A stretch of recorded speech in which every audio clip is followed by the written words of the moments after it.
खादिम हुसैन रिजवी साहब ने पहले बता दिया था कि ये फितना है, ये इसका इस्लाम का साथ कोई तल्लक नहीं है। पाकिस्तान की मीडिया की नजर में आज भी वो पाकिस्तान की हीरो है, लेकिन जिस दुश्मन को अल्लाह की ज़ात ने डिक्लेयर किया है, अल्हम्दुलिल्लाह एक दिन एक पल के लिए भी मैंने मलाला को सपोर्ट नहीं किया। वो क्यों कहा था? क्या उनको फरिश्तों ने आके बताया था? आपको आंखें बंद करके इसके ऊपर यकीन करना चाहिए कि जो मेरा लीडर है वो सही रास्ते पे नहीं जा रहा है। बिस्मिल्लाहिर्रहमानिर्रहीम, अस्सलाम वालेकुम नाजरीन। नाजरीन, आज की जो वीडियो है खासकर उन दोस्तों के लिए है जो कहते हैं कि यार हमको उलमा कराम से कोई डायरेक्शन लेने की जरूरत नहीं है, हम खुद पढ़े लिखे हैं, हम कुरान पाक पढ़ सकते हैं, हम तर्जमा पढ़ सकते हैं, तो उलमा अकराम की हर बात को नहीं मानना चाहिए, उलमा अकराम आपस में लड़ाते हैं। ये वीडियो खासकर उन लोगों के लिए है और इसमें मलाला यूसुफज़ई का जिक्र होगा। पूरी तफसील से मैं आप लोगों को समझाऊंगा कि आखिर ये लोग क्यों कहते हैं कि उलमा अकराम के पीछे नहीं चलना चाहिए। दोस्तों, आज से कुछ अर्सा पहले मैंने डॉक्टर आसिफ जलाली साहब की एक वीडियो देखी थी। उसने कहा था कि भाई आम आदमी और एक आलिम में इस चीज़ का फ़र्क है कि जो फितना आता है उससे आम आदमी उस फितने में मुब्तला हो जाता है, तब उसको मालूम पड़ता है, वो भी किसी को पड़ता है किसी को नहीं पड़ता है। और जो आलिम होता है वो उस फितने से पहले आगाह कर देता है कि भाई ये फितना है, आप लोगों ने इस फितने में नहीं पड़ना है। लेकिन ये तो वो लोग यकीन करते हैं उलमा अकराम के ऊपर कि जो उलमा अकराम को चाहते हैं, उलमा अकराम को मानते हैं, उनका यकीन है, वो अपना अक्ल इस्तेमाल नहीं करते। उनकी ज़हरी सूरत में अगर किसी चीज़ के ऊपर उनकी वो उसको समझ सकते हैं या नहीं समझ सकते, वो उस चीज़ के ऊपर उनका कोई फोकस नहीं होता है। वो उलमा अकराम के पीछे चलते हैं। वो कहते हैं यार फलां आलिम है, उसने हमको ये बता दिया है, हम तो उसी ही की बात मानेंगे। लेकिन बदकिस्मती से हमारे मुल्क में बहुत तेज़ी से एक ऐसा तबका बहुत तेज़ी से परवान चढ़ रहा है कि जो ये कहता है कि भाई हमको उलमा अकराम से ज़रूरी नहीं है हम उलमा अकराम की बात माने, हम तो क्या करें कि हम तो खुद पढ़ने वाले हैं, खुद हम कुरान पढ़ सकते हैं, उसका तर्जमा पढ़ सकते हैं, तफसीर पढ़ सकते हैं, तो हमको खुद पढ़ेंगे, हमको उलमा अकराम के पीछे चलने की क्या ज़रूरत है। उलमा अकराम तो झगड़ा करते हैं, लड़ाते हैं, वो तो तफरका पैदा करते हैं। तो उन दोस्तों के लिए मैं उन लोगों को एक छोटी सी मिसाल देना चाहता हूँ कि दोस्तों, अगर आप लोगों को उलमा अकराम को अगर आप नहीं मानते, ठीक है, मुश्किल नहीं, लेकिन आप लोग हक जानना चाहते हैं और आप समझते हैं कि हम खुद हक की पहचान कर सकते हैं, तो ये एक नामुमकिन बात है। लेकिन उसके लिए मैं आप लोगों को एक छोटी सी, अगर आप चाहते भी हैं कि हम खुद हक की तलाश करें, तो आप लोगों को मैं एक छोटी सी मिसाल देता हूं और समझाता हूं कि आप लोग हक तक कैसे पहुंच सकते हैं। आपका अगर एक दोस्त है, वो आपका दोस्त है, आप समझते हैं, लेकिन आपके काफ़ी दोस्त और काफ़ी आपके रिश्तेदार कहते हैं कि यार ये जो फलां आपका दोस्त है वो आपके साथ मुखलिस नहीं है। लेकिन आपको समझ नहीं आ रही कि यार मुझे नहीं समझ आ रही कि ये मेरे साथ मुखलिस है या नहीं है, लेकिन काफ़ी मेरे दोस्त रिश्तेदार कहते हैं कि यार ये आपका दोस्त आपके साथ मुखलिस नहीं है। लेकिन जब आपको ये मालूम हो जाए कि जो आपका दोस्त है उसका उठना बैठना या उसकी हमदर्दियाँ मेरे दुश्मनों के साथ है, जो मेरे दुश्मन है उसके साथ मेरे दोस्त की हमदर्दियाँ हैं, तो मैं उसी टाइम उसके साथ दोस्ती ख़त्म कर दूंगा। हालांकि क्यों कि वो मेरे दुश्मन के साथ बैठता है, मेरे दुश्मन उसकी तारीफ करते हैं, मेरे दुश्मन के साथ उसके तलाक़ात हैं, तो मैं उसके साथ तलाक़ ख़त्म कर दूंगा। क्यों कि वो उसको दुश्मन, जो मेरा दुश्मन है उसको मैंने अपना दुश्मन डिक्लेयर किया हुआ है। लेकिन जिस दुश्मन को अल्लाह की ज़ात ने डिक्लेयर किया है, अल्लाह की ज़ात ने कुरान पाक में डिक्लेयर किया है कि यहूद नसारा आपके दोस्त नहीं हो सकते, वो आपके दुश्मन हैं, तो वो आपके दोस्त की, आपके लीडर की वो तारीफ करें तो फिर आपको समझ आ जाना चाहिए कि ये जो मेरे लीडर की, मेरे दोस्त की, मेरे आलिम की, मेरे दुश्मन, वो दुश्मन जिसको अल्लाह की ज़ात ने डिक्लेयर किया है, वो तारीफें कर रहे हैं, तो फिर आपको इससे बड़ी दलील की ज़रूरत नहीं है समझने के लिए। आपके अक्ल में ये बात आने के लिए कोई और किसी चीज़ की ज़रूरत नहीं है। आपको फ़ौरन समझ जाना चाहिए कि मुझे इस चीज़ का इल्म है या नहीं है, मैं इस चीज़ को जांच पड़ताल कर सकता हूं या नहीं कर सकता हूं, लेकिन मेरे लिए इतना ही काफ़ी है कि मेरे लीडर, मेरे दोस्त की, मेरा दुश्मन जिसको अल्लाह की ज़ात ने दुश्मन करार दे दिया, वो तारीफ कर रहा है। तो दोस्तों, इसी हवाले से जब मलाला यूसुफज़ई का अभी उसने एक वो मैगजीन को इंटरव्यू दिया, उसके ऊपर पूरे सोशल मीडिया में चर्चा हो रहा है। वो मेरा ये मकसद हरगिज़ नहीं है कि आपको बताऊं कि उसने क्या दिया है, ये तो सब यूट्यूबरों ने इसके ऊपर वीडियो बना दिया है, लेकिन इसकी जो पसे पर्दा है या आप लोगों तक इसका पहुंचाना बहुत ज़रूरी है कि भाई आप लोग समझ जाएं, नेक्स्ट टाइम के लिए भी आप समझ जाएं।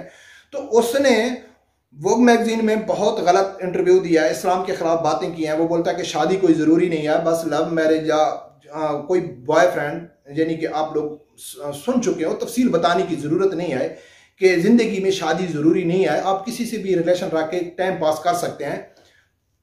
जैसा कि एक सेकुलर रियासत में ये सब कुछ होता है, यूरोप में ये बहुत है, इंडिया में भी हो रहा है, अभी पाकिस्तान में भी ऐसा कल्चर परवान चल रहा है। तो उसने बिल्कुल इस्लाम के खिलाफ बात की।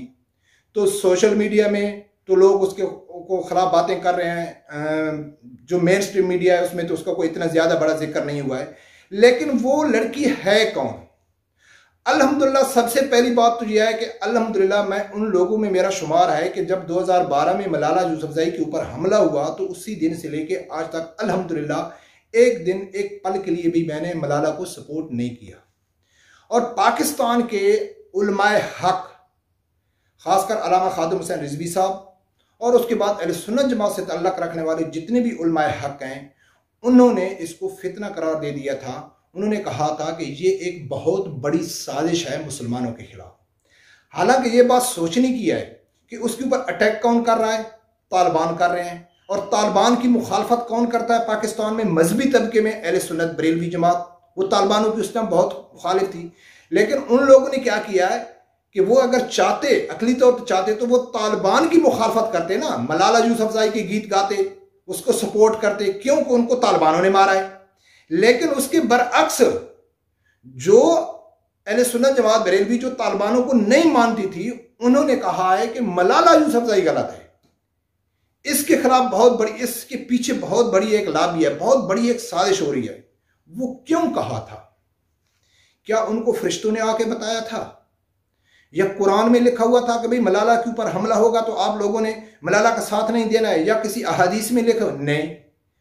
तो वही बात हो गई डॉक्टर आसिफ जलाली की। डॉक्टर आसिफ जलाली जो उलमाए हक होते हैं, जो आलिम होता है, उसको पहले मालूम पड़ता है। तो सादा सी मिसाल है, सादा सा तरीका है उसको समझने के लिए कि अगर आप समझना चाहें तो उलमा कराम ने क्या किया था कि मलाला की तकलीफ सबसे ज्यादा यूरोप को हो रही है, सबसे ज्यादा इंडिया को हो रही है, उसके लिए हेलीकॉप्टर जा रहे हैं, उसके लिए पूरा पाकिस्तान मुतहरिक हो गया था। किस? एक लड़की के लिए जिसको गोली लग दिया तालिबान की तरफ। लेकिन वो तालिबान मदरसे में 200 बच्चों को शहीद कर देते हैं, उसके लिए किसी पाकिस्तानी अदारे को या किसी यूरोपीय यूनियन को किसी का फिक्र नहीं था। लेकिन मलाला का जिक्र था। क्यों? मलाला को क्या हमदर्दी थी यूरोप से? पाकिस्तान की जितनी भी मीडिया है, दोस्तों मैं आप लोगों को एक चीज वाजे कर दूं, अगर आपको अपने लीडर, अपने किसी आलम, जो आप जिसको भी फॉलो करते हैं, जिसको भी आप रोल मॉडल समझते हैं, अगर उसकी पाकिस्तानी मीडिया तारीफ कर रहा है, उसकी यूरोप मिसाल कर रहा है, अगर आप मुस्लिम हैं और आप चाहते हैं कि मेरा जो रोल मॉडल है वो इस्लाम के मुताबिक चले, इस्लाम के तरीके पे चले, अगर आप मुस्लिम हैं तो जिस आपके रोल मॉडल की तारीफ पाकिस्तानी मीडिया कर रहा है और यूरोपीय यूनियन कर रहा है, तो फिर आपको आंखें बंद करके इसके ऊपर यकीन करना चाहिए कि जो मेरा लीडर है वो सही रास्ते पे नहीं जा रहा है। क्यों? उसकी वो तारीफ कर रहे हैं जिसकी अल्लाह की जात ने कुरान में सूरत मैदा में फरमा दिया कि वो आपके दोस्त नहीं है। तो मलाला को पूरी यूरोपियन यूनियन ने, पाकिस्तान के अदारों ने, पाकिस्तान की मीडिया ने क्या क्या तराने बनाए गए थे, क्या क्या मस्जिद, सॉरी क्या क्या स्कूल उसके नाम पे ओपन हो गए, मलाला यूसुफजई के नाम पे। जो पुराने स्कूल थे उनके नाम चेंज हो गए थे, स्कूलों में, बच्चों में, सब कुछ मलाला मलाला हो गई थी। आज मलाला ने क्या गुल खिलाया?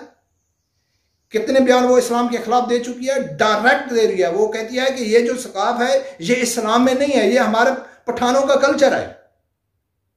कभी तो वो कहती है कि दाढ़ी वालों को मैं देखती हूं तो मेरे को अबू जहल का दौर जा जाता है। हाँ, आप अबू जहल के रहने वाली है ना, उस दौर की रहने वाली है ना, कौन उसको बताता है? अभी वो बोलता है कि शादी जरूरी नहीं है। ये किसके कहने पे? और पाकिस्तान में, पाकिस्तान की मीडिया की नजर में आज भी वो पाकिस्तान की हीरो है, क्योंकि वो नोबल इनाम याफ्ता है।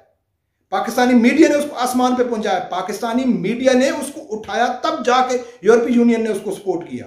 क्या क्या प्रोग्राम उसके ऊपर नहीं हुए।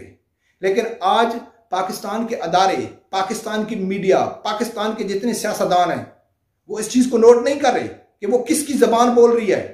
वो क्या कह रही है, इस्लाम के खिलाफ आए रोज वो बकवास करती है।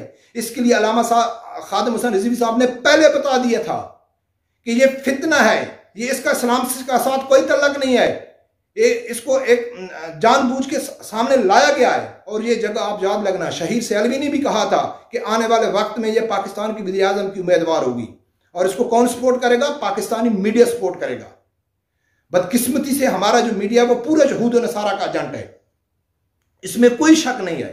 तो दोस्तों लास्ट में मैं आप लोगों को यही कहता हूं, रिक्वेस्ट करता हूं कि अगर आप लोगों को, अगर कोई इमरान खान का सपोर्टर है, कोई नवाज शरीफ का सपोर्टर है, या वो पीपल पार्टी का सपोर्टर है, या वो किसी मजहबी जमात का सपोर्टर है, अगर अल्लाह की जात ने आपको इतनी अक्ल समझ नहीं दी है, क्योंकि आपका जो लीडर है आप उसको बहुत अच्छा समझते हैं, आप उसको आशिक रसूल समझते हैं, आप उसको पाकिस्तान का वफादार समझते हैं, लेकिन एक बहुत बड़ा तबका है कि जो आपके लीडर के खिलाफ है, आपके लीडर के ऊपर इल्जाम लगाता है कि ये यहूदी एजेंट है, ये कादियानी एजेंट है, या ये इस्लाम के खिलाफ पॉलिसी लेके आ रहा है। लेकिन आप उनके जो इल्जामात हैं उसको मुसलसल आप इग्नोर करते हैं। तो इसका मकसद है कि आप हक जानना ही नहीं चाहते, हक पहचानना ही नहीं चाहते। लेकिन अगर आप हक तक पहुंचना चाहते हैं तो सबसे आसान तरीका है कि अगर अल्लाह की जात ने आपको इतना अक्ल नहीं दिया है कि आप उसके बयानात, उसके जो नजरियात, जो उसके जो मंशूर हैं उससे आपको समझ नहीं आ रही, तो सीधी सी सिंपल सी एक मिसाल है कि आपके लीडर की अगर यूरोपीय यूनियन तारीफ कर रहा है, जिस आदमी की यूरोपीय यूनियन तारीफ कर रहा है और पाकिस्तानी मीडिया तारीफ कर रहा है, तो इससे समझ लो कि वो सही रास्ते पे नहीं जा रहा है, कम से कम इस्लाम के रास्ते पे नहीं जा रहा है। तो रब परवरदिगार से यही दुआ है कि अल्लाह ताला आप लोगों को हक साथ सुनने की और उसके साथ खड़े होने की तौफीक अता फरमाए। अल्लाह हाफ़िज़।